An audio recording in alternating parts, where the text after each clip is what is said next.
മോഡി പിണറായി താരതമ്യം സാങ്കല്പികമാണ്. പക്ഷേ രാഷ്ട്രീയ ചർച്ചകളിലെ ഈ താരതമ്യം ഇരുതലമുനയുള്ള വാളാണെന്ന് CPM-നും BJP-ക്കും ഒരുപോലെ അറിയാം. അങ്ങനെ താരതമ്യം കണ്ടെത്തുന്നത് ചില രാഷ്ട്രീയ ലക്ഷ്യം വെച്ചിട്ടുള്ള ആളുകളാണ്. കോർപ്പറേറ്റുകളെ ഭരണത്തിൽ സ്വാധീനിക്കുന്ന അവസ്ഥ, അത്തരമൊരവസ്ഥ കേരളത്തിലുണ്ടാവില്ല. അതുകൊണ്ട് പ്രവർത്തനം രണ്ടാണ്. ഞാൻ യോജിക്കുന്നില്ല.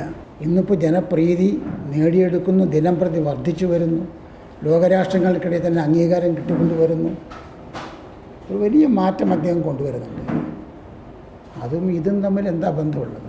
മാധ്യമങ്ങളുമായുള്ള അകലം, പ്രധാന വിഷയങ്ങളിൽ വൈകിയുള്ള പ്രതികരണങ്ങൾ, ഉദ്യോഗസ്ഥരെ വരച്ചവരയിൽ നിർത്താനുള്ള ശേഷി, മന്ത്രിമാർ പോലും അപ്രസക്തരെന്ന് തോന്നിപ്പിക്കുന്ന ഭരണശൈലി, ഇങ്ങനെ നീളുന്നു താരതമ്യത്തിന്റെ പട്ടിക. ഏകാധിപത്യമല്ല, വ്യക്തിപ്രഭാവത്തിലൂന്നിയ സമാന ഭരണശൈലിയാണ് ഇരുവർക്കുമെന്ന അഭിപ്രായവുമുണ്ട്. മോദിയുടേത് ഏകാധിപത്യമല്ല, അദ്ദേഹത്തിൻ്റേത് ഒരു ഭരണശൈലിയാണ്.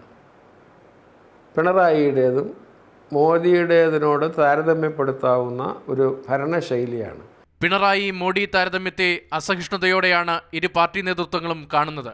അതേസമയം പിണറായി സർക്കാരിന്റെ ഈ 100ാം ദിനത്തിൽ കേന്ദ്ര കേരള ബന്ധം ഊഷ്മളമാണെന്നതിൽ ഇരുകൂട്ടർക്കും തർക്കമില്ല. മാതൃഭൂമി ന്യൂസ്, തിരുവനന്തപുരം.